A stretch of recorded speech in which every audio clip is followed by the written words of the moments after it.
Bienvenidos a todos y todas. Es un gusto y un placer tenerlas y tenerlos aquí. Tenemos hoy un espacio increíble en el cual hemos tenido invitados maravillosos, periodistas, líderes indígenas y pues por supuesto estaremos aquí durante las próximas horas charlando y reflexionando sobre cómo proteger la Amazonía de la mano de nuevas tecnologías y la apropiación social. Queremos básicamente primero agradecerles a cada uno y una de ustedes que se han sumado. Tenemos muchas personas de muchos países.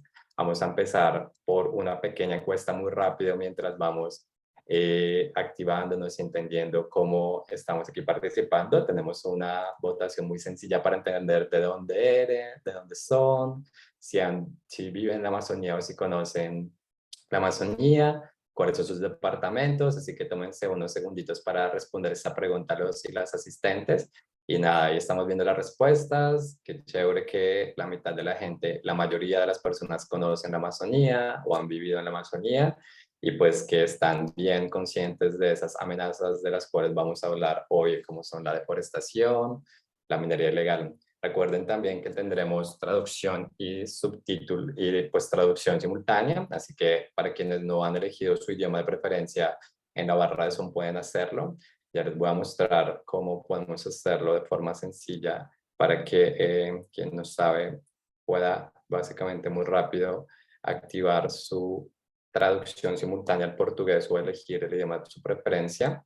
Entonces, nada, pueden ir allí y ver muy fácil interpretación, seleccionar el idioma de su preferencia entre español y portugués, así que muy chévere si lo pueden hacer. Y nada, mi nombre es Jonathan Rodríguez, yo soy gerente de programas en el Pulitzer Center, estamos haciendo este trabajo de poder generar mayor visibilización de las historias que publicamos desde el Fondo de Periodismo por los Bosques. Hoy tenemos justamente dos historias muy poderosas, tres, de hecho, con Betty Cree también, tres historias muy poderosas que son parte de este Fondo de Periodismo por los Bosques y queremos que audiencias y personas como ustedes conozcan mejor la realidad de la Amazonía, se acerquen mejor a sus problemáticas y podamos juntos empezar a buscar soluciones, ideas e innovaciones que nos permitan seguir pensando juntos un futuro sostenible y protegido de la Amazonía y sus comunidades. Así que qué bueno que la votación, ahí ya la fueron respondido 67 personas, la voy a ir finalizando. Y quiero, antes de ya dar el paso oficialmente a nuestra moderadora, que Camila nos cuente un poco. Ella está trabajando con Amazonía Lab, concretamente en la gestión de comunidades, y quería que nos contara un poco de qué se trata Amazonía Lab y cómo podemos involucrarnos más allá de este webinario en nuestras acciones y actividades. Hola con todos, con todas, bienvenidos, bienvenidas. Estamos muy emocionados, emocionadas de poder compartir hoy. Y bueno, para no alargarnos mucho, Amazonía Lab está con la campaña de Nuestra Amazonía, que viene de una serie de webinars. Las personas que asistan a este primer webinar también vamos a enviar un pequeño formulario para que nos dejen sus datos y asistan a los dos siguientes. Van a recibir un certificado de participación por parte del Pulitzer Center. Además vamos a tener varios talleres presenciales, un concurso de cartas, varios contenidos que vamos a estar difundiendo. Si hay varios medios, organizaciones que también les gustaría ser aliados, aliadas de Nuestra Amazonía, vamos a estar contactándoles o también contáctenos libremente para poder ver formas de colaboración. Y bueno, otra forma también de seguir apoyando es suscribirse a nuestra newsletter, lo pueden hacer escaneando el QR que tienen en pantalla o también unirse a nuestro grupo de WhatsApp. En el grupo de WhatsApp somos una comunidad de más de 600 miembros ya, en las cuales estamos compartiendo información, oportunidades también de fondos que tenemos para periodistas, para organizaciones, lo que está pasando en la Amazonía. Entonces, bienvenidos, bienvenidas para que puedan formar parte de nuestra comunidad. Bueno, sin más preámbulos, ya le doy el paso a Ángela, que va a ser nuestra moderadora. Climate Tracker se unió a esta serie de webinarios y muchas gracias, Ángela, por ayudarnos con esta moderación. Perfecto. Hola, muchas gracias por la introducción, Jonathan. Bueno, de nuevo me presento, soy Ángela Mesa, creadora de contenidos para Climate Tracker Latam. Y bueno, desde Climate Tracker Latam nos da mucho gusto de haber forjado esta alianza con el Pulitzer Center para acompañarlos con esta moderación y tener conversaciones mucho más transversales, completamente importantes sobre la crisis climática y el futuro de nuestra Amazonía, que son de nuevo temas que nos interesan mucho a nosotros y a nosotras. Bueno, como ya le había comentado Jonathan, recuerden que esta sesión cuenta con traducción simultánea, así que son completamente libres de poder hacer sus preguntas, comentarios en español y portugués. Pues al final de la sesión tendremos de nuevo una ronda de preguntas de las que podrán ustedes ser partícipes, ¿no? Así que sin más ni más, damos inicio a la presentación de este webinario Desafiando la deforestación, inteligencia artificial y apropiación social de tecnologías, que es el primero de nuevo de una serie de 3 webinarios por nuestra Amazonía. Bueno, este webinario en realidad no puede venir en mejor momento con el boom de las inteligencias artificiales. Con esto vamos a poder explorar cómo están adoptando estas herramientas tecnológicas, tanto periodistas como comunidades amazónicas, para proteger de nuevo nuestra Amazonía.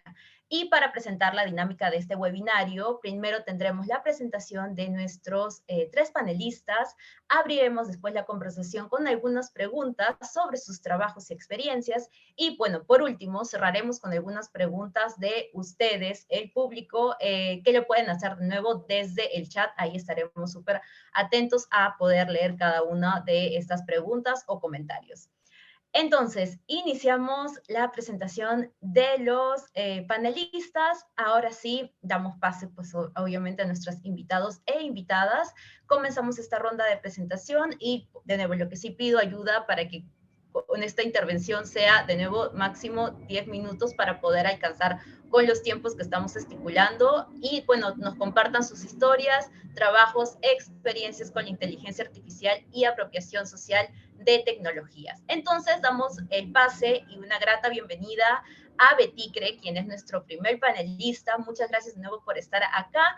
Te doy el pase para que puedas presentarte y compartirnos tu experiencia como defensor del bosque de la aldea Capot, apropiándose de las nuevas tecnologías. Un gusto, Beticre.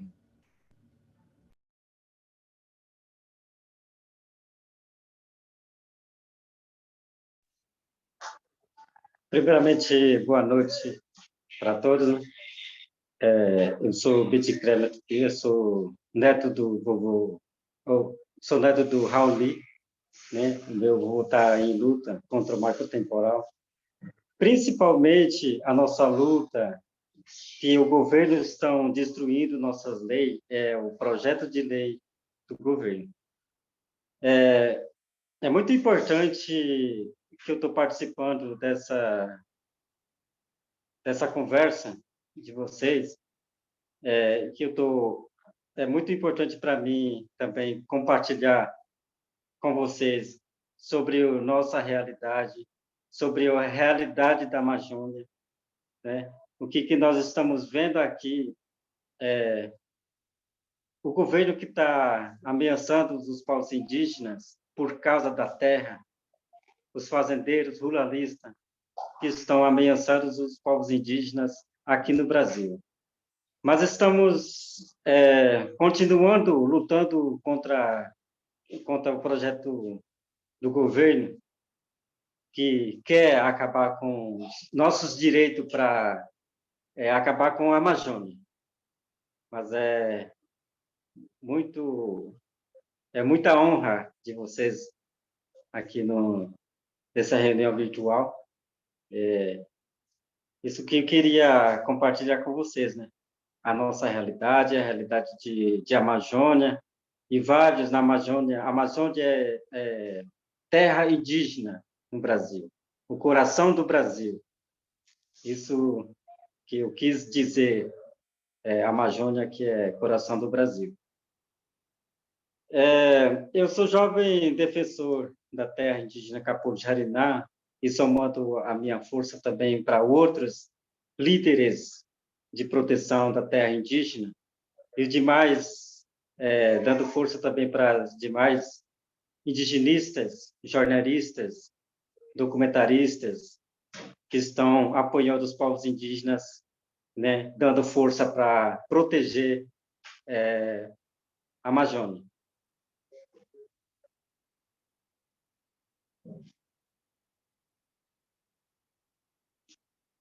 Está saindo bem meu áudio?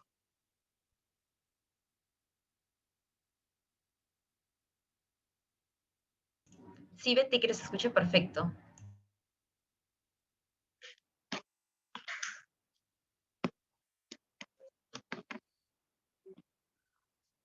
Isso, mas pode continuar de novo?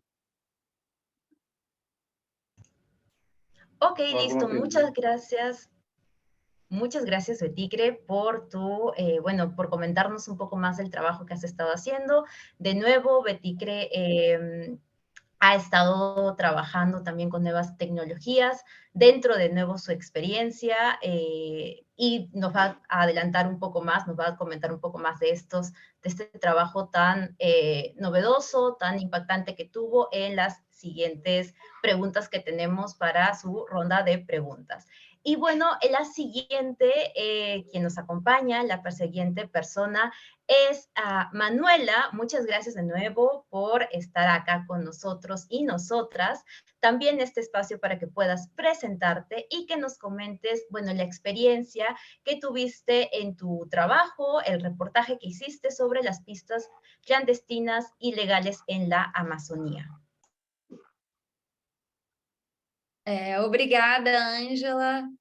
Eu vou falar em português.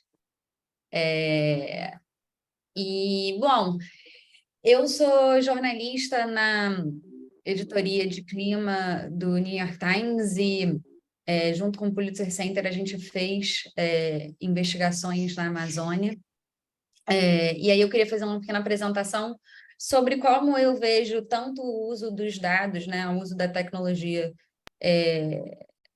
no jornalismo para cobrir a Amazônia e da inteligência artificial. E eu acho que, enfim, a apresentação é um pouco mostrando como esses dados podem nos ajudar os jornalistas a trazer os leitores um pouco para dentro da floresta, que pode parecer muito longe, né, para a maioria dos nossos leitores, mesmo aqueles que estão em países amazônicos, porque, né, muita gente mora nas cidades, mesmo as pessoas na Amazônia, né, boa parte mora nas cidades, então trazer as pessoas um pouco para dentro da floresta. Pode passar, por favor. Eu só trouxe primeiro alguns dados para mostrar como a Amazônia ela é enorme. 9 países, 30 milhões de pessoas, 70% em cidades, então, né, as cidades são uma história, são uma parte importante dessa história, do tamanho dos Estados Unidos contíguos, né, sem contar o Havaí, etc., já está muito desmatada, isso sem incluir a degradação, que é muito mais do que isso, e a boa parte das florestas tropicais do mundo estão aqui, armazena 200 bilhões de toneladas métricas de carbono, ou seja, se a Amazônia não for protegido, isso basicamente vai impedir os países de todo o planeta de conseguirem obter suas metas climáticas, né, de manter a temperatura abaixo de 1,5, 2 graus Celsius, um aumento da temperatura. E tem influência no mundo inteiro, né? As chuvas no Brasil, na Argentina, no Uruguai, talvez até nos Estados Unidos, enfim. E uma coisa interessante para nós, jornalistas, é que tem muitos dados sobre a Amazônia. Cada dia eu sinto que eu encontrei um grupo de dados novos. Pode passar, por favor. E esses dados são de áreas protegidas, tem dados sobre incêndios florestais em todos os países, todos os seus rios, mineração, vários tipos de dados sobre mineração, petróleo, fazendas, comunidades indígenas, qualidade dos pastos. Enfim, se você estiver pensando em algum tipo de dado, talvez ele exista, e eu recomendo muito entrar em contato com pesquisadores para investigar que tipos de dados existem, porque muitas vezes a gente não vai encontrar isso sozinho. Aí dou algumas fontes básicas de dados para quem está começando, e o RASG é especialmente importante, né, para toda a região, porque ele vai ter dados de todos os países. Pode passar. Essa aqui é só para mostrar o quanto da Amazônia protegida, né? Da Amazônia protegida legalmente. E é muito, mas também muito pouco, né? Porque está sendo desmatada de forma bastante rápida. Mas, enfim, só para vocês verem, né, o quanto delas, né, quantos crimes ambientais não podem estar acontecendo nesse tanto de terra, né, que já é protegida e, portanto, várias coisas são ilegais nessas terras, principalmente nas terras indígenas. Pode passar. A primeira ferramenta que eu acho que qualquer pessoa que quer olhar a Amazônia precisa tentar começar a familiarizar é o QGIS, porque todos esses dados que eu falei, você pode jogar ali e fazer um monte de coisa sem saber muito sobre o assunto, né? Você não precisa ser um AIS dos dados para usar o QGIS.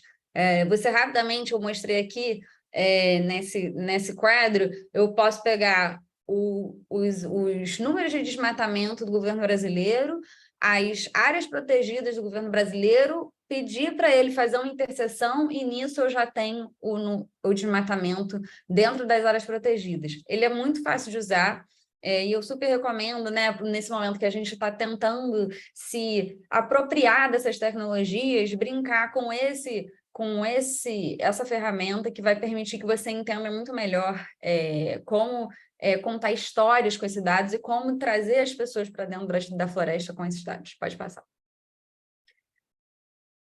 E aí tem a inteligência artificial, que vai oferecer ferramentas ainda mais poderosas.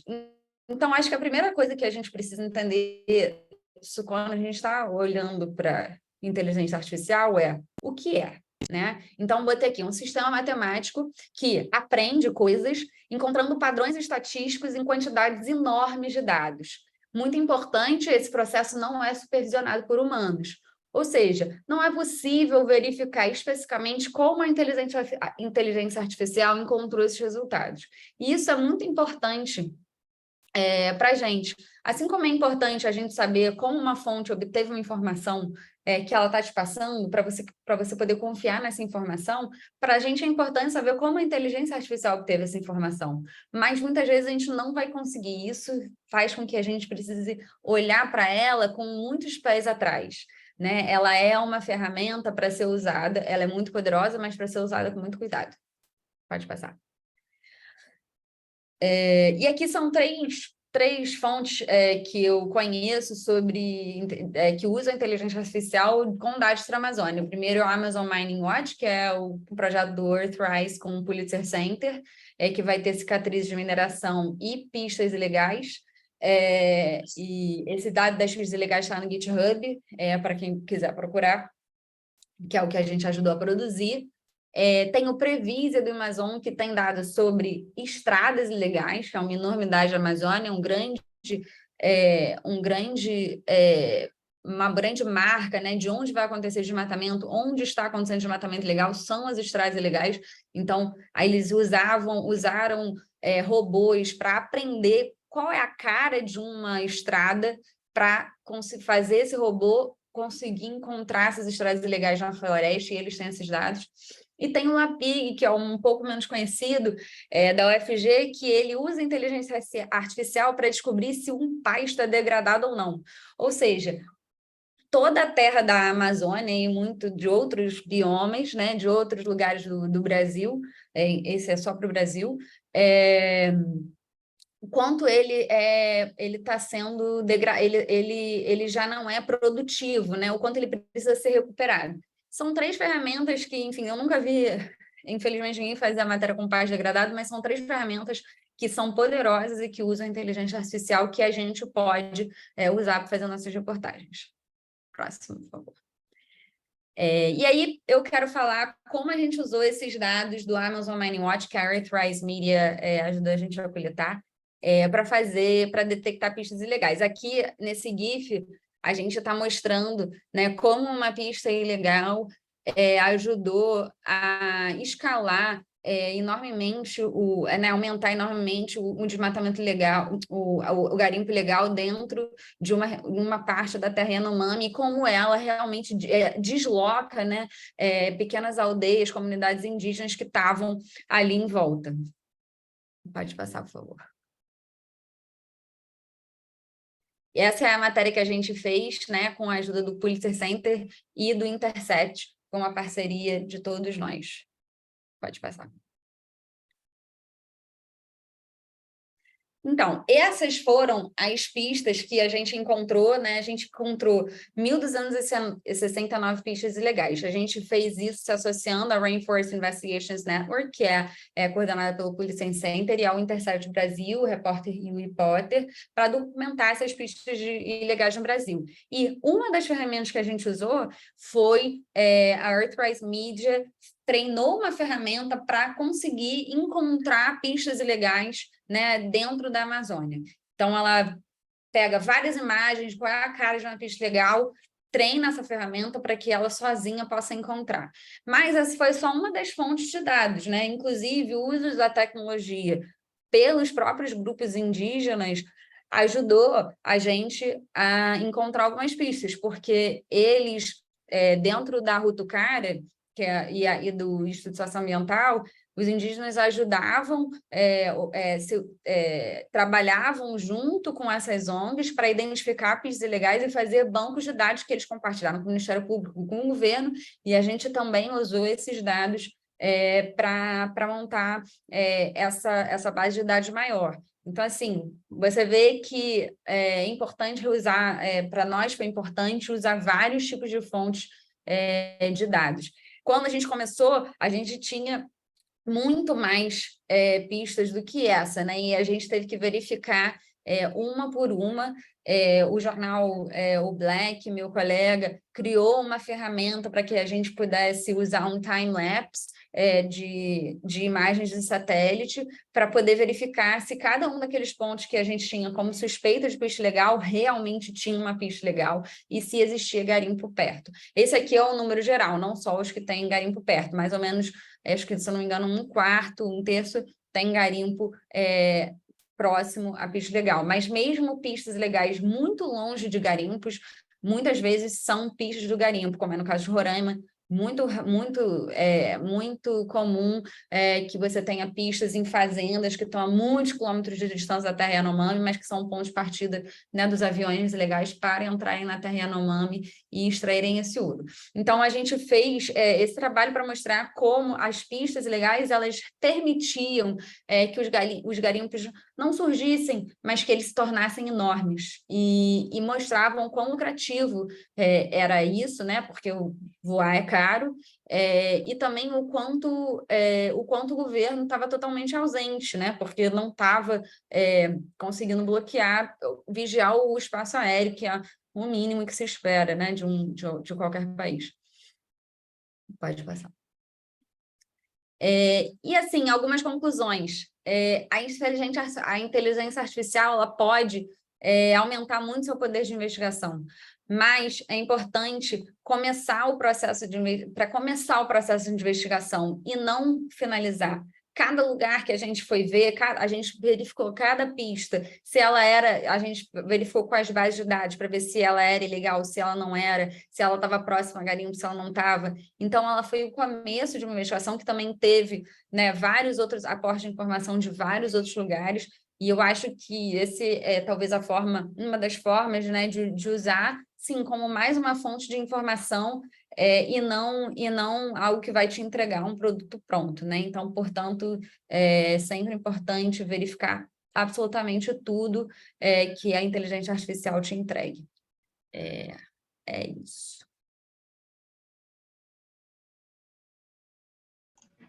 Muchas gracias a Manuela, en realidad, por acercarnos a estas herramientas que utilizan inteligencia artificial y, de nuevo, para poder apropiarnos de estas para nuestros trabajos como periodistas y, sobre todo, la tan atinada conclusión de seguir verificando, que es, de nuevo, el trabajo que tenemos como periodistas. Y, bueno, también acá tenemos al tercer panelista, nuestro tercer invitado, a Joseph, para que también pueda presentarse y compartirnos su experiencia con el trabajo que realizó con Corredor Furtivo a partir de imágenes satelitales y con la ayuda de inteligencia artificial. Muchas gracias, Joseph. Bienvenido. No, muchas gracias a ustedes, Ángela. Para mí un placer compartir panel con Manuela, con Beticre y sobre todo en esta comunidad, porque hay que decir que vengo a presentarles un trabajo que nació justamente en el marco de la red de investigaciones de selvas tropicales del Pulitzer Center. Rápidamente voy a compartir pantalla. Y como les digo, vengo a presentarles un trabajo que mezcló varias metodologías, pero que comienza con inteligencia artificial y a partir de allí hace un cruce de bases de datos y termina con reportería en campo. Para darles un poco de contexto, primero que todo, bueno, más o menos la mitad de Venezuela es la Amazonía, es el norte de la Amazonía, pero menos de 10% de la población vive en estos 3 estados y es muy difícil acceder a ellos. Es un territorio con accidentes geográficos, selvático, si en el eje norte, en el eje Caribe, hay escasez y hay crisis económica, pues mucho más difícil llegar a estos sitios por falta de gasolina, por toda la crisis económica, pero también por lo peligroso que se ha vuelto la selva en nuestros países. Y un poco a modo de introducción, este es uno de los paisajes más hermosos que yo he visto en mi vida, que es en Canaima, el Salto Ángel, que es la catarata de agua más grande del mundo. Pero hay un chiste en Venezuela que dice que Dios le dio todo a Venezuela y para compensar le dio a los venezolanos. Ha habido un proceso de invasión y de deforestación masivo a partir de la minería ilegal, una actividad emergente. Bueno, porque mucha gente, así como conocen ustedes en otros países el fenómeno de la migración externa de los venezolanos, también ha habido una migración interna tratando de buscar mejores condiciones económicas. Y eso ha explotado la selva. La primera vez que fui a estos sitios fue en el 2006, cuando la llamada masacre de La Paragua. Entonces unos militares bombardearon una mina ilegal y ahora entendemos que lo que estaban era cobrando la comisión que no les dieron. Porque ha habido una invasión de este territorio, primero por militares, pero frente a todas estas masacres y a estas violaciones flagrantes a los derechos humanos, ya no lo ejercen directamente funcionarios del Estado o oficiales de la Fuerza Armada, sino una invasión de grupos irregulares que van desde los llamados sindicatos del oro, una mafia nacida en el estado Bolívar de Venezuela, al sur de Venezuela, como también una invasión de los llamados garimpeiros brasileños o las guerrillas desmovilizadas, las guerrillas colombianas. Y en ese sentido les cuento que la primera vez que fui a una de esas minas fue precisamente en la masacre de La Paragua, y los periodistas tenemos obsesiones, tenemos temas que nos persiguen, que no solo nosotros los perseguimos a ellos, sino también a nosotros. Y les muestro aquí algunas minas, pero es muy difícil justamente cubrir este territorio hablando de vastas extensiones de tierra. Solo el estado Bolívar, el más grande de Venezuela, es más grande que Alemania. Entonces, a lo largo de los años hemos ido a 1, 2, 3 minas, pero es imposible entender este proceso de deforestación y la idea era trascender la crónica y la denuncia. Mucho más en tiempos de pandemia, cuando varias fuentes nos empezaron a advertir que, bueno, aquí no había cuarentena. Y es así como no sabíamos si iba a dar resultado, pero sí sabíamos que la única manera era con inteligencia artificial, porque no hay otra forma de cubrir un territorio tan vasto como otra vez la mitad del país. Y es así como empezamos a recabar algunas imágenes, algunas muestras con ayuda de nuestras fuentes, que nos empezaron a advertir no solamente de minas ilegales, sino también de pistas clandestinas. Con esas muestras y con la ayuda de Earthrise Media, programamos un algoritmo, pero hay un antecedente antes de esto. Esto que ven en pantalla es una fábrica de cemento de kaolín, una procesadora de kaolín, que la cooperación rusa en Venezuela instaló en el kilómetro 88 del estado Bolívar en medio de la selva. Algo muy raro, y fue la primera vez que empezamos a utilizar imágenes satelitales, no así inteligencia artificial. Y nos llamó la atención algo, que es que en el año 2015 instalaron esto, pero como muchos otros casos de corrupción en Venezuela, pues abandonan el sitio y todo queda en veremos, en otro proyecto más que no se cumplió.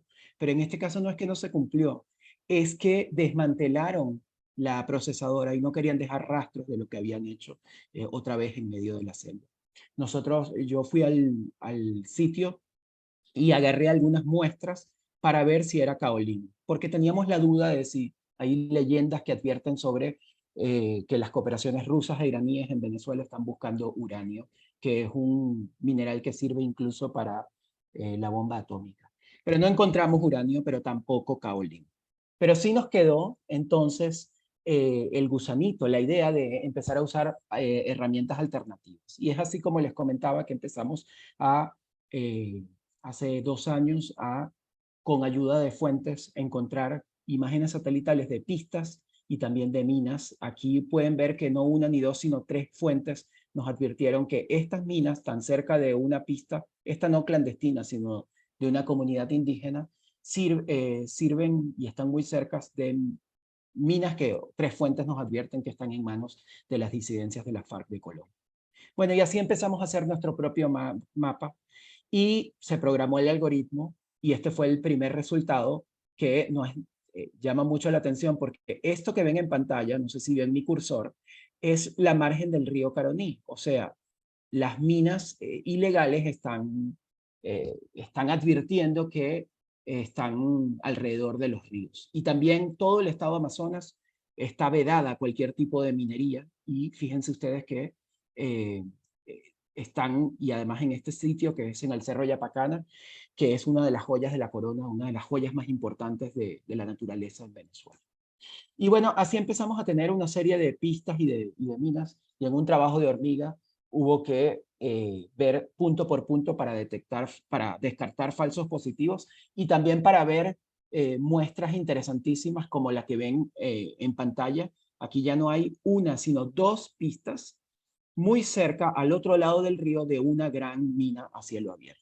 Eso empezamos a ver, pero esto no se trata de un juguetico para simplemente mostrar un mapa, sino que a partir de allí era la forma de ir a terreno y de constatar por y de poder entrevistar a los pobladores. Otra vez, es un territorio selvático, no podemos llegar a la selva sin ninguna preproducción, etcétera, etcétera, y es así como empezó esta serie. El primero de los trabajos es el trabajo de tecnología. El segundo, ya teníamos ese mapa de las minas, pero también hicimos un mapa del crimen, cómo se han repartido esas minas, estos grupos irregulares, y eso lo hicimos sistematizando boletines oficiales de delitos y delincuentes en la zona.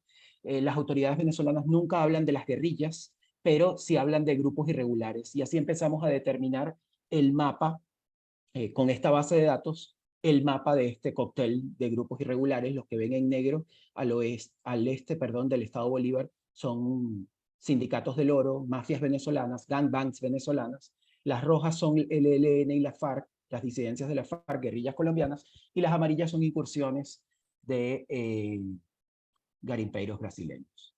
Y después, a partir de allí, tenemos una serie de crónicas sobre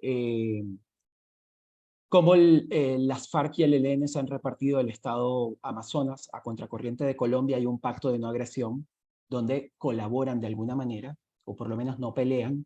Hay reclutamientos voluntarios e involuntarios de indígenas que están participando también en estos grupos mineros, pero, y por eso esto es tan grave, porque está cambiando todo el tejido social y toda nuestra cultura, también hay indígenas que se están enfrentando a toda esta situación y están tratando de defender su territorio, instalando más de 86 guardias territoriales. Con la experiencia mexicana y colombiana nos advierten que esto puede terminar en una deriva paramilitar. Y finalmente, cómo la política local está tratando de legalizar algunas minas. Muchas gracias. El gobierno venezolano dijo, pero nunca precisó coordenadas, que después del trabajo había dinamitado algunas de estas minas. Muchas gracias. Listo.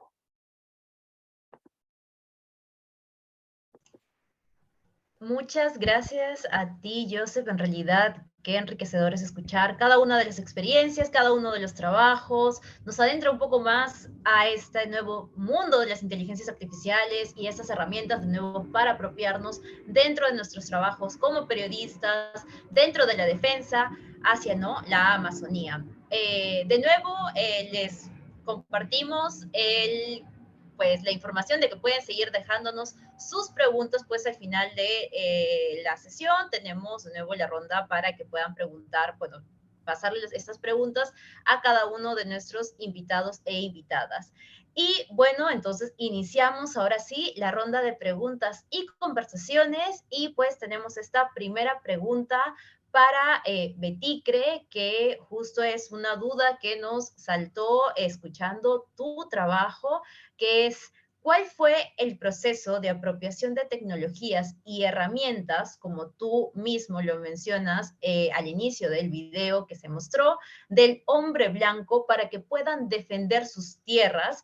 Y si, pues, en todo este trabajo que han hecho, si han surgido algún tipo de problema ético durante el uso de estas nuevas tecnologías y herramientas.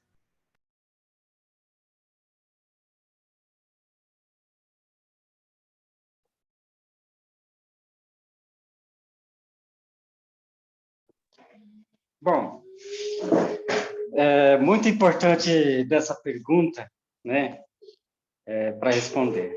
Então, a tecnologia, para mim, é muito importante. Desde quando eu era jovem, estudante, que meu vovô foi orientado. Me orientou para ser tecnologista. Eu aprendi na escola, eu aprendi no curso. Aí, através de tecnologia, ferramenta dos brancos, que algumas instituições, nossa articulação maior, que é a ISA, a PIB, FEPIPA, COIAB, esses são nossos apoios. Apoio de jovens, né, que capacita, faz capacitação para nós manusear dessas ferramentas. Então, através disso, como que a gente defende nosso território através de tecnologia? Os brancos e os bandidos que roubam já imagina que os indígenas já têm dessa ferramenta para fazer denúncia. Essa denúncia, essa gravação, como é que os brancos falam? Flagrar. Em alguns casos, já é crime, né? Os brancos já imaginou que os indígenas já têm desse conhecimento. Eu já denunciei várias vezes os brancos invadindo a terra indígena, pescando ilegal, desmatando ilegal, garimpo ilegal dentro das terras indígenas. Isso também, desse inteligência artificial, é uma ferramenta, nós indígenas, imaginando como nossa nova arma, né, do lado de nossa arma tradicional, como borduna flecha. É a mesma coisa. A câmera é a mesma coisa da flecha e o borduna. Dá força. Isso ajuda muito a nossa ancestralidade. Nosso pessoa ancião já imagina que acredita em nós, que estamos aprendendo manusear dessa ferramenta que era muito importante para nós e para o ancião. É porque através disso tudo a gente protege a nossa água, nossos rios, nossos matos. Por quê? Nós indígenas estamos pensando assim que nossa terra indígena é nosso mercado de tudo, loja de tudo.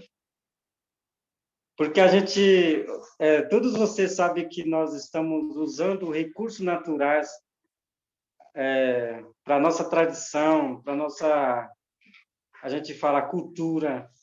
Isso era muito importante para todos nós, povos indígenas. Isso foi muito boa para nós. Esse recurso naturais, esse nosso que a gente vivemos assim como os matos, rios limpos, já esse é nosso costume. E a ameaça do Cubem, homem branco, vem ameaçando as nossas terras, quer tirar ouro. Isso é uma coisa absurda. Isso é muito ao contrário ao nosso costume. Eu estou vendo que os próprios fazendeiros que é mais próximo da terra indígena, eles podem manipular os nossos parentes para ter igual eles,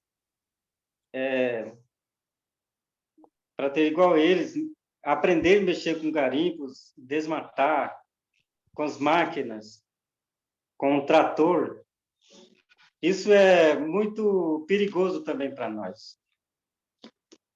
Mas, através de nossa articulação, todos nós, povos indígenas, estamos unidos de uma força para lutar. Atualmente, hoje, o governo que está criando mais uma ameaça, criando uma lei, PL 490, como marco temporal, que vocês, desde esse ano, a gente estamos lutando contra o marco temporal. A gente já sabemos, a gente já vemos o plano de governo que esse marco temporal e outros projetos de lei pode ameaçar povos indígenas. Essa PL 490, que já virou, que foi aprovado pela Câmara e foi jogado para senador aprovar, como um PL 2903. Esse que a gente estamos lutando ainda, deste ano. Desde 2017, esse projeto, mesmo projeto que era PEC 215, atualmente é PEC PL 490. Agora é 2903 para jogar para senador aprovar desse PL. Isso é muito perigoso para nós. Por isso que estamos lutando contra isso. Esse é o fim dos povos indígenas, esse é o fim do mundo. Nós estamos protegendo, nós, povos indígenas, somos raízes da vida de todo mundo, do planeta. Por isso que a gente estamos usando tecnologias como câmera, como celular, como redes sociais, YouTube, Instagram, Twitter e outras redes sociais, que era muito importante para nós. A divulgação é uma denúncia. Os brancos têm medo dessa ferramenta e não querem invadir. Ele pode invadir a nossa terra escondido, mas por causa disso, é o menos.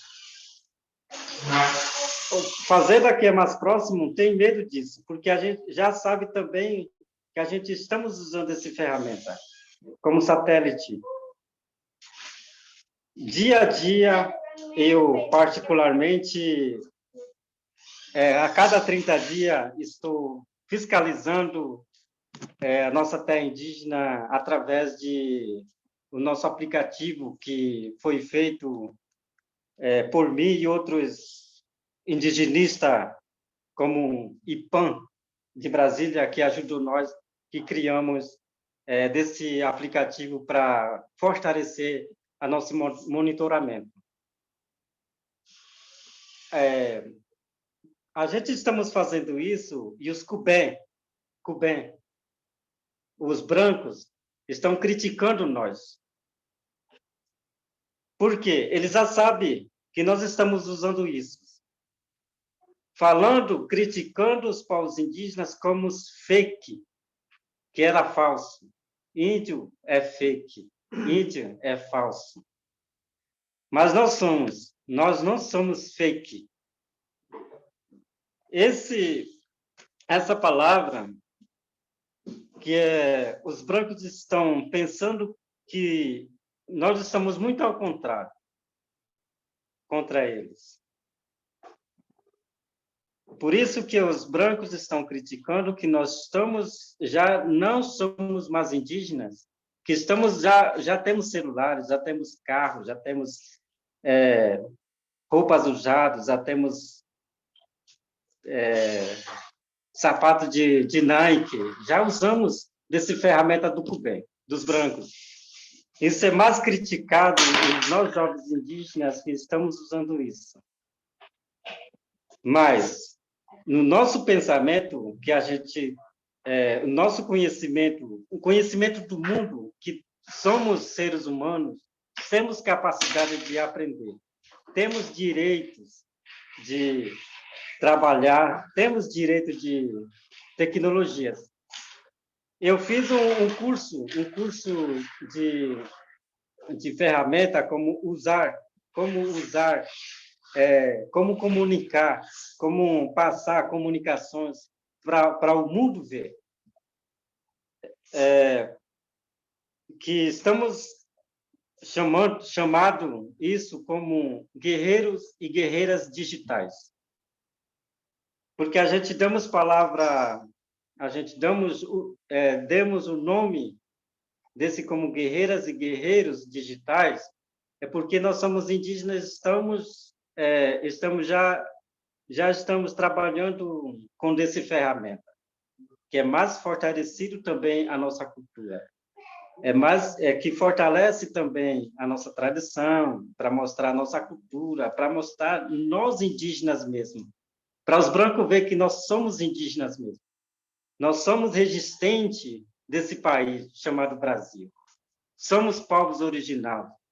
Somos povos originários, tem que demonstrar também para redes sociais, para os brancos verem que somos indígenas.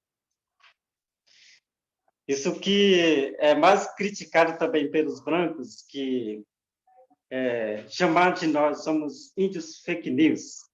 Índios fake news. Mas nós não somos fake news.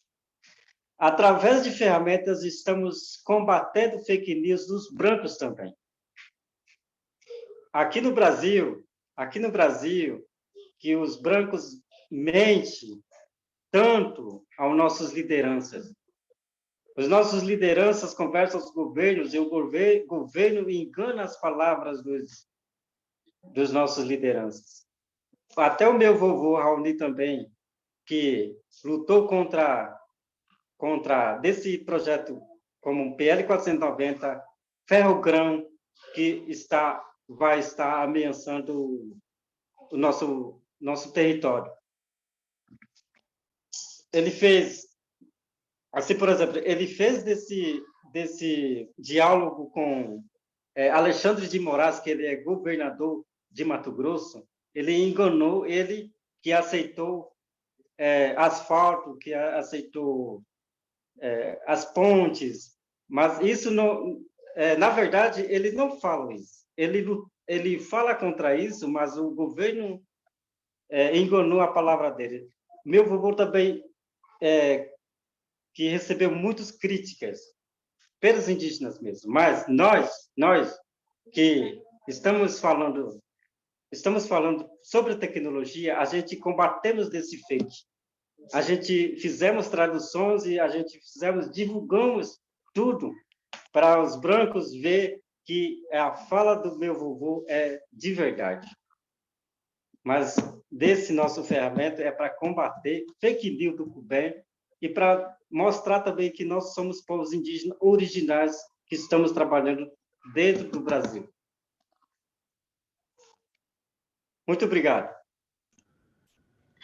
Muchas gracias a ti, Beticre. La verdad es que fue una respuesta que creo que nos lleva bastante a la reflexión y a seguir de nuevo trabajando por una de las cosas que, como bien mencionas, es cómo las nuevas tecnologías también pueden apoyarnos en tal vez, pues, ver cuáles son, de nuevo, noticias falsas y, de nuevo, tener información más real, de nuevo, de la mano de periodistas también, para poder verificar este tipo de informaciones. Y bueno, tenemos una segunda pregunta para Manuela, para que nos pueda, pues, explicar y comentar un poco más, pues después de este trabajo sobre las pistas clandestinas ilegales en la Amazonía, desde de nuevo, tú como periodista, ¿cómo ves que el periodismo está avanzando en integrar el uso de herramientas tecnológicas como es la inteligencia artificial para reproducir reportajes como el que realizaste, y si notas algún tipo de problema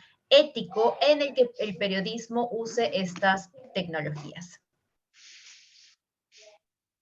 Obrigada, Ângela. Eu acho que a gente está sempre tentando usar todas as tecnologias possíveis para encontrar uma forma de lidar com os nossos desafios, né? Como o próprio Joseph falou, é uma região tão enorme que sem a tecnologia realmente a gente não consegue contar essa história. Sem as imagens de satélite, sem a câmera, e sem que, né, populações indígenas, como a liderada pelo Beticre, se apossem dessas tecnologias, porque, como eu falei, nosso próprio trabalho, o trabalho que os Yanomami fizeram com o ISA, com a Ratucara, para documentar as pistas, foi super importante para que a gente pudesse mostrar isso também.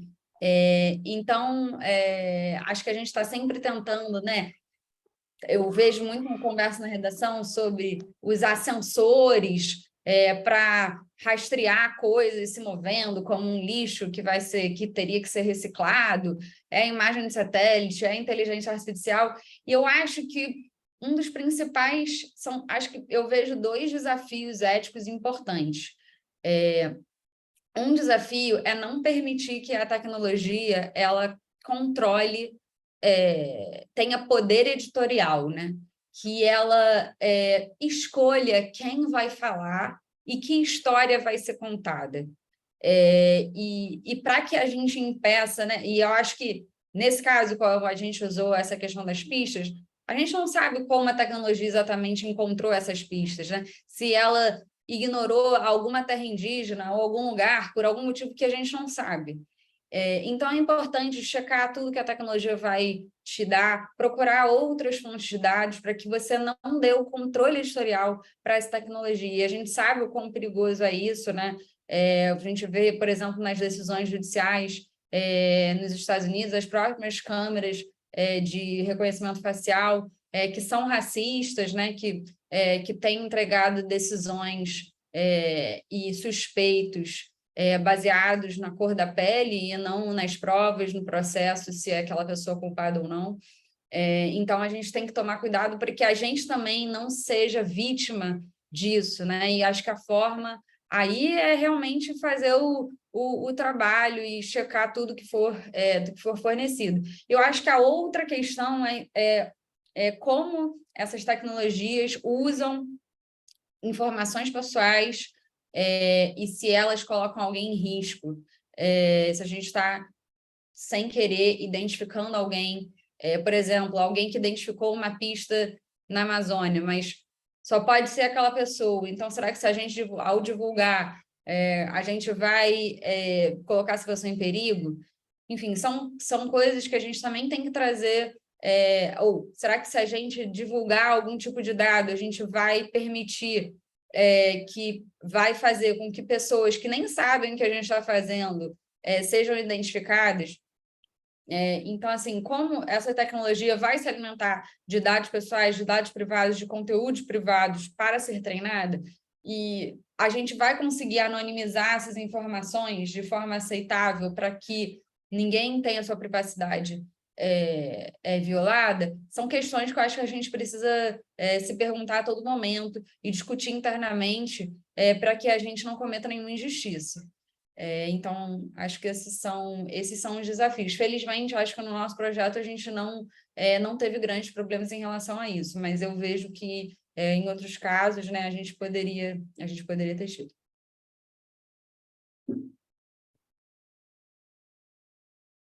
Obrigada.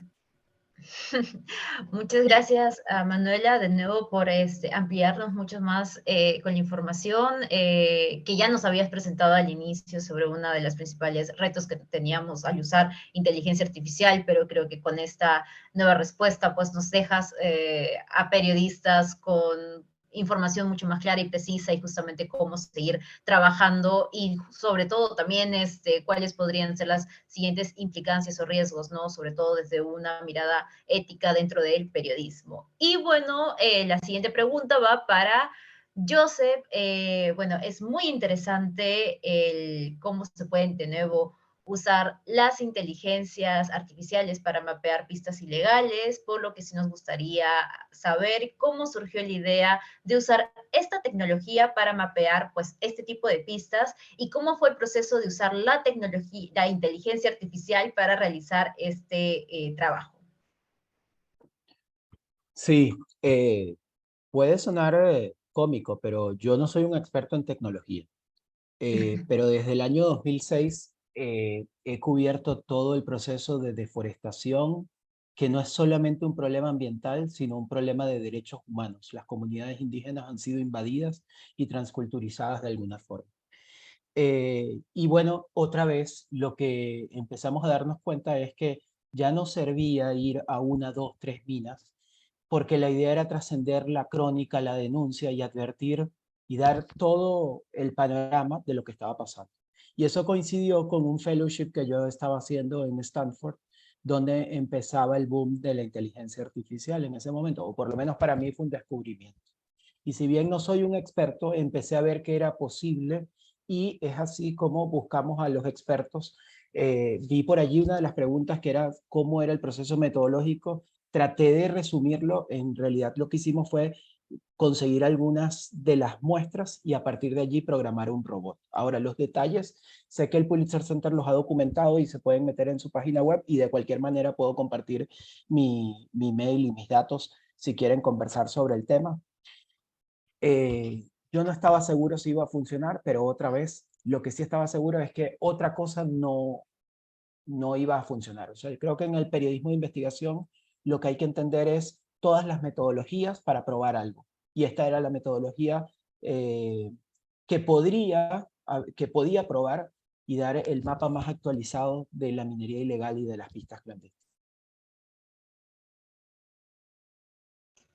Listo, muchísimas gracias de nuevo por ampliarnos de nuevo dentro del trabajo que has realizado y de nuevo creo que este tipo de experiencias, las diferentes experiencias surgen y nos pues de nuevo amplifican, nos nutren bastante dentro de nuestros diferentes trabajos y experiencias que estamos realizando cada uno de nosotros y nosotras. De nuevo, muchas gracias a Beticre, a Manuela y a Joseph por compartirnos sus experiencias que nos están enriqueciendo y sobre todo para de nuevo seguir ampliando nuestro panorama, el panorama que tenemos sobre inteligencia artificial y apropiación social de las tecnologías para defender nuestra Amazonía. Y así iniciamos esta siguiente ronda de preguntas y conversaciones, que justamente la que estamos teniendo con las preguntas que estamos recopilando del público. De nuevo, si tienen incluso más preguntas, creo que también las están dejando por acá, por el chat. Y recuerden pues que de nuevo le pueden hacer tanto en español como en portugués. Entonces, acá vamos con la primera pregunta y va para Beticre. Pregunta una persona dentro del chat, ¿cómo nosotros como comunidades nativas podemos proteger nuestras tierras si el mismo Estado quiere quitar las áreas de las comunidades y revertir algunas leyes que nos protegen?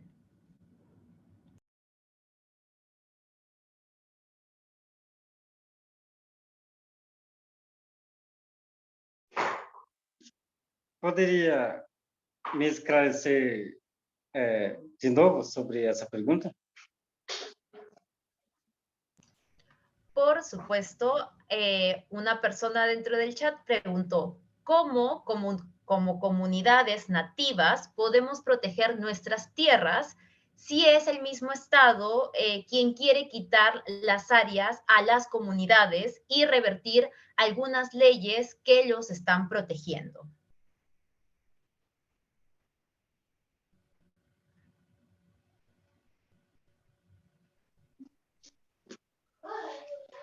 Tá. Na nossa Constituição Federal de 1988, está garantido o nosso direito número 331 e 322 também, que é principal lei que defende as terras indígenas e quilombolas, as pessoas negras que estamos aqui no Brasil também, nosso direito é o mesmo. Essa pergunta que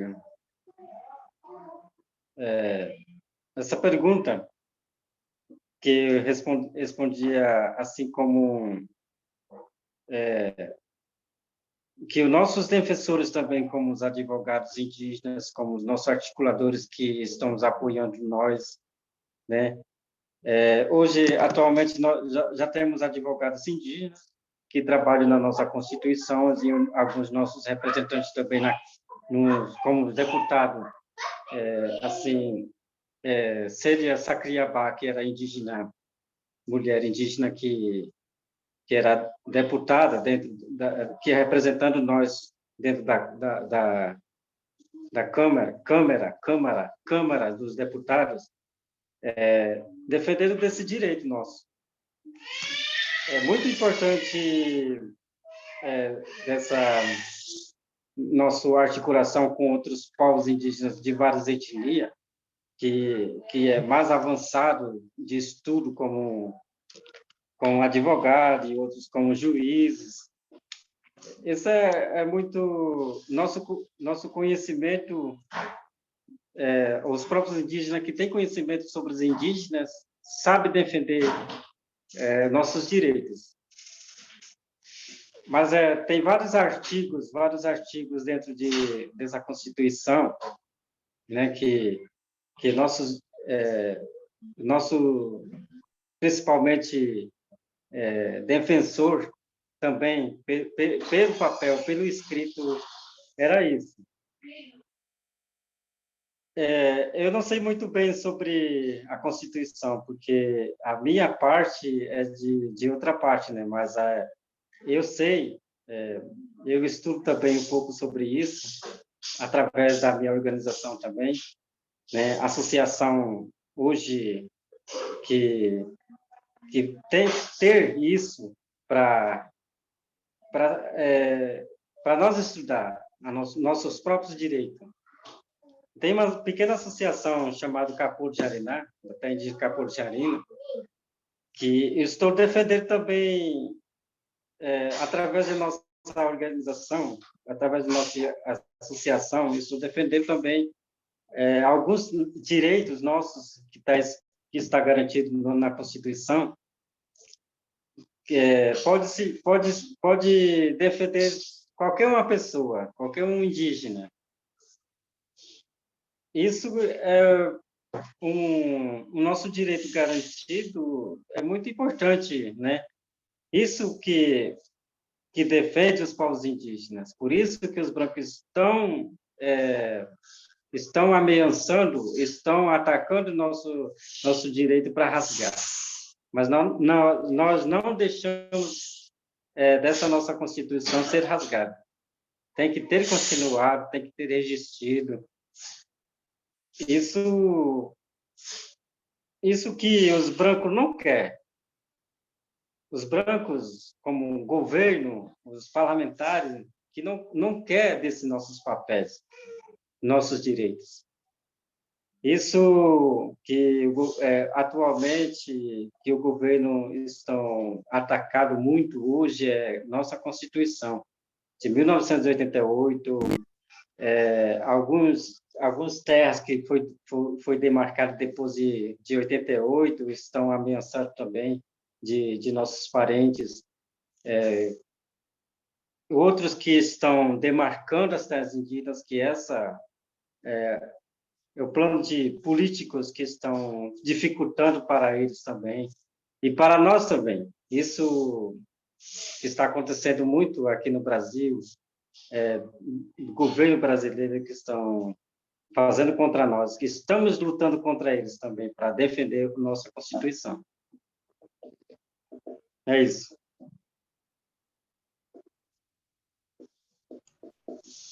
Listo. Muchísimas gracias, Beticre, por de nuevo responder la pregunta. Tenemos una segunda pregunta y esta va dirigida para Manuela. ¿Cuánto tiempo, pregunta una persona dentro del chat, cuánto tiempo tardó en realizar este tema de las carreteras ilegales trabajando con la inteligencia artificial? Y hacen una segunda pregunta de cómo fue el tema del fact-checking o revisión de resultados, especificamente cuando se trata de grandes bases de datos. O das estradas ilegais não fui eu que fiz, é um projeto do Amazon, que chama Previsia, que foi feito com a ajuda da Microsoft, e eles fizeram até um estudo científico e tal. Não sei se foi esse que você quis dizer, mas eles ficaram muito tempo fazendo, mesmo eles ficaram muitos meses fazendo. Sobre o das pistas, demorou, assim, quase um ano, porque, assim, o projeto mesmo que o Joseph, foi a mesma organização que nos ajudou. Então, e o Yuri, que foi quem idealizou, o Yuri Potter do Intercept, agora na Repórter Brasil, que idealizou esse projeto. Eles ficaram meses, né, treinando os robôs, e depois a gente ficou mais meses coletando outras informações, outras fontes de dado que pudessem nos ajudar, inclusive dados abertos que estavam no OpenStreetMaps, que é tipo um Google Maps colaborativo. Então, as pessoas estavam botando pistas legais no OpenStreetMaps e a gente pôde também, boa parte das pistas que a gente achou estavam ali. Então, a gente passou meses, né, coletando informação dentro de processos judiciais, de pistas ilegais estavam ali, relatórios de ONGs, né, como a Rotucar o ISA que eu mencionei, e depois checar, assim, a resposta é péssima, porque, na verdade, a gente olhou um por um. Então, não tem nesse caso, pelo menos, não tem uma resposta automatizada, né, para esse processo. A gente realmente olhou um por um e olhou várias vezes. O meu colega Black, né, como eu tinha mencionado, ele fez um programa que ele fazia um time-lapse de 2016 a 2022, com imagens daquele ponto onde tinha a pista, para a gente olhando como evoluía, para ver se a pista desaparecia, se ela aparecia quando ela tinha aparecido e se havia mineração perto. E quando isso não é claro, a gente ia para o QGIS, aquela ferramenta que eu mostrei para vocês antes, para ver uma imagem de satélite mais poderosa que o Planet, né? O Pulitzer tem parceria com o Planet, mas isso também, de alguma forma, também está disponível, menos com resolução pior, mas também está disponível para todos, para a gente olhar pertinho para ver, tá, isso aqui não é. Enfim, e a gente checou, né, com esses grupos, com autoridades, né, com das agências de proteção ambiental, foi um processo bem grande, e depois, claro, nas agências de governo que deveriam controlar isso, né, no caso do Brasil, a Agência de Aviação Civil, com os militares, a gente checou todos os processos, demorou muitos meses, eu diria que demorou, acho que o Yuri já tinha começado a fazer, eu entrei uns meses depois, a gente ficou aí pelo menos uns 6 meses, mais, talvez, uns 8 meses fazendo isso. Então, enfim, demorou muito.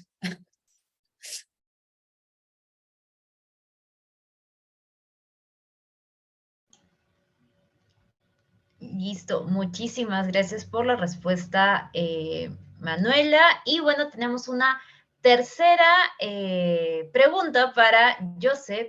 Nos pregunta una persona acá dentro del chat si recibiste algún tipo de ayuda, bueno, si recibiste ayuda de algún estado para poder realizar la investigación y qué medidas de seguridad fueron necesarias para proteger a los investigadores. Sí, hay que decir que esto fue un trabajo en equipo, no solo mío. Participamos en el estado Amazonas, María Antonieta Segovia, y en el estado Bolívar, María de los Ángeles Ramírez. Y además, Earthrise Media nos ayudó con toda la parte tecnológica, nos acompañó en todo el proceso el Pulitzer Center, y después el país de España fue parte de toda la plataforma para publicar este trabajo. Más que de un estado, nos unimos organizaciones preocupadas por el periodismo y por la Amazonía para hacer esto posible. Pero todo lo contrario, o sea, María Antonieta en el estado de Amazonas tuvo en algún momento que abortar un viaje en avión. Hay que decir que algunos de estos territorios no se puede entrar por tierra, muchas veces por avión o por vía fluvial. Las grandes autopistas de nuestra Amazonía son los ríos. Y en un momento dado, una ONG iba a ir para una de estas pistas clandestinas, pero en la tripulación la Guardia Nacional leyó el nombre de mi colega María Antonieta Segovia, y allí decidimos abortar ese viaje. También tuvo un problema. Esto es una anécdota, pero también para entender lo que pasa. O sea, recordemos que aquí esto es un territorio invadido por guerrillas, y por supuesto que allí están todos los riesgos de cubrir una zona con grupos irregulares, amenazadas, comunidades indígenas, etcétera, etcétera. Es muy normal que de Puerto Ayacucho, la capital del estado de Amazonas, se cruce el río Orinoco, frontera de Venezuela en esa parte de la frontera de Venezuela con Colombia, y se vaya a Puerto Páez, que es la capital del Bichada. Y eso es algo normal que hacemos todos los periodistas cuando vamos a esos sitios. Pero en esta oportunidad, cuando se le pidió la opinión cuando se buscó como fuente a la Armada colombiana, a la periodista se le conminó a abandonar el país so pena de ser deportada, porque supuestamente no se había registrado como periodista, pero ningún periodista lo hace, aunque al parecer había que hacerlo. Entonces son parte de las cosas, porque estamos usando tecnología, pero no se trata solo de tecnología, son las herramientas que nos permiten saber ir a campo sin una venda, sin, como decimos, yo no sé si en sus países, pero en Venezuela decimos jugando la gallinita ciega. Listo, muchísimas gracias, Joseph. Creo que tenemos un tiempito para una última pregunta, así para responderla rapidísimo antes de cerrar de nuevo este webinario. Y esta pregunta va dirigida a Beticre, es la última de nuevo para poder culminar. Y antes de agradecerles, por supuesto, la participación, hace la pregunta: ¿cómo han enfrentado las dificultades que existen en los pueblos indígenas, como la lejanía entre comunidades, la mala señal y los problemas de electricidad?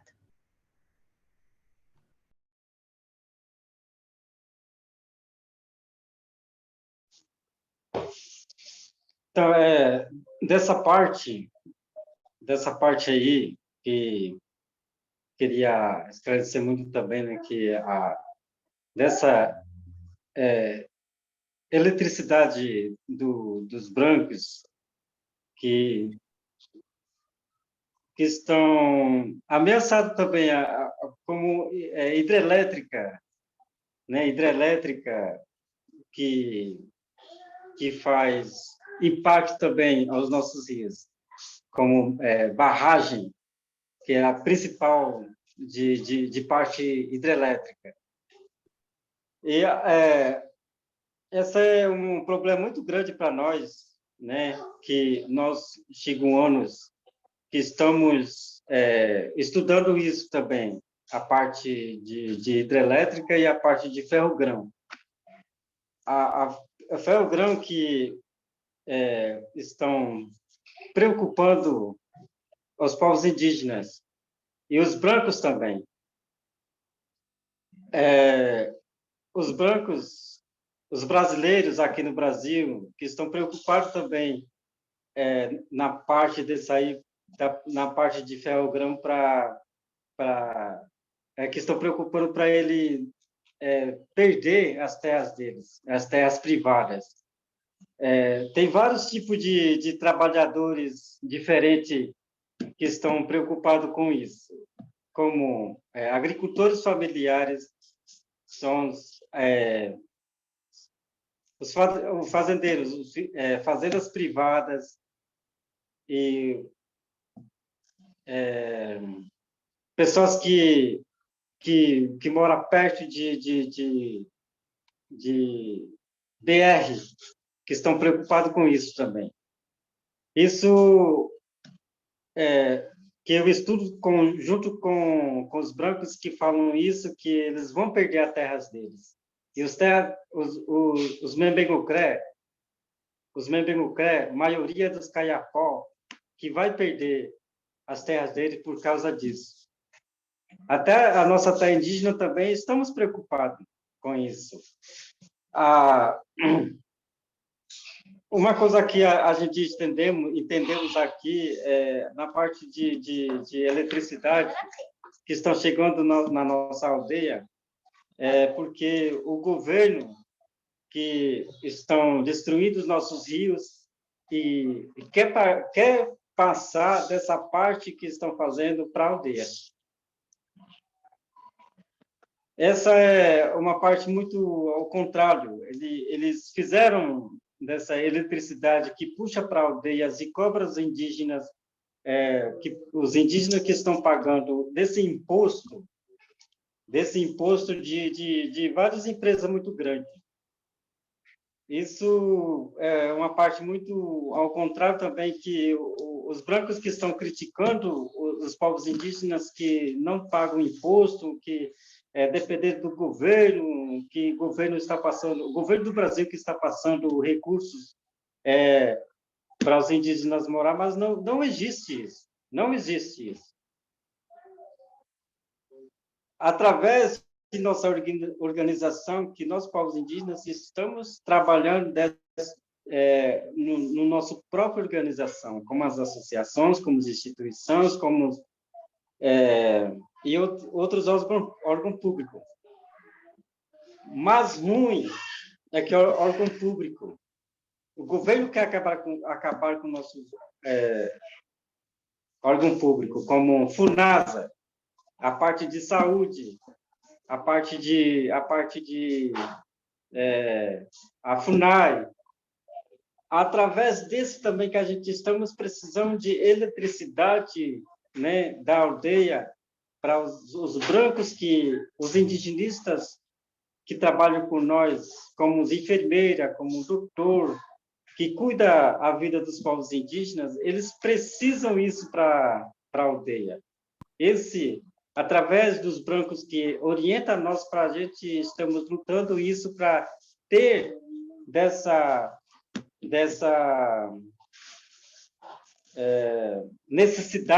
necessidade para os brancos que trabalham para nós dentro da aldeia. Isso que está acontecendo hoje em dia. A minha comunidade, vocês estão vendo o Capoto,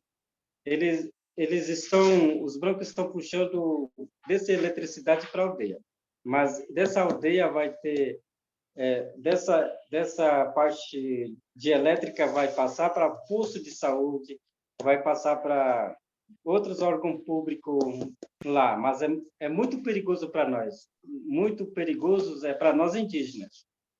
Mas precisamos que os brancos que trabalham com isso tem que capacitar nós, tem que fazer orientação, tem que fazer alguma coisa, ensinar nós como que a gente vai viver dentro, ao lado dessa parte de eletricidade. É isso. Listo. Muchísimas gracias, Beticre, y con eso ya cerramos este primer webinario. De nuevo, muchas gracias a Manuela, a Beticre, a Joseph por su tiempo y por compartirnos sus experiencias que han hecho de esta jornada tan enriquecedora. También te agradecemos a los y las asistentes. Por favor, recuerden que antes de salir pueden responder a una encuesta para que nos dejen sus datos para poder identificar a las personas que recibirán el certificado si es que de nuevo asisten a los 3 webinarios. Porque sí, algo muy interesante con esta serie de webinarios por nuestra Amazonía es que quienes asistan a los 3 webinarios podrán tener un certificado gratuito del Pulitzer Center. Y pues de nuevo también invitarles para los siguientes que se realizarán el 9 de agosto, el webinario Soluciones y Alternativas para la Minería en la Amazonía, y el 11 de octubre para el webinario Mi relación con la deforestación en la Amazonía. Y de nuevo con esto terminamos ahora sí este primer webinario desafiando la deforestación, inteligencia artificial y apropiación social de tecnologías. Muchas gracias a todos y todas los y las asistentes y les deseamos una muy feliz noche.